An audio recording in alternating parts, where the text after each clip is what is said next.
Hello everyone, जय Jagannath, Radhe Radhe. Welcome to my another mini blog. सकाळ उठी घर कम सब सारी निजे गाधे पाधे टे मेकअप हो मेकअप हो सारे जी ठाकुर पूजा करने एपटे लिपस्टिक लगे स्टाइल मारुच अईना आगे टे सिंदूर लगेदेली। एपटे मोर मेकअप पूरा डन।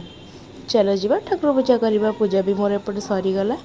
चलिए टे चौरारे पानी दवापाई पानी दे सारे उपरको चलिए सुखाइवाई। आज मत घर को एका जावाक पड़ू कहीं कम थी पड़े तो घर को आसी देखला बेलू मम्मी एपटे सब नॉनवेज प्रिपरेशन चलला मम्मीर। तापर सब सी मम्मी रोसे करके खायापी आम ये माछ भजा पखाड़ शांति खाई नेलु। खाई सारापर मुझे चलिए मम्मीर चुंगुड़ी फ्राए करने।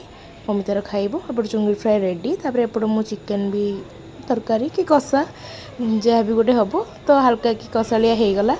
तो एपटे मुझे बसीगली लंच करने। सो इवनिंग मुझे पॉपकॉर्न खाऊली। देखो केते जोर झड़ वर्षा आसला घड़घड़ी बिजुली एत जोर घड़घड़ी मारला जे कहया कथा नहीं। बाहर को भी जाइए मुझे आपको यही भितर थी जहाँ देखा डर लगुच जोर घड़घड़ी मार्च। तो चाह पीदेली टे आज भिडियो किसी।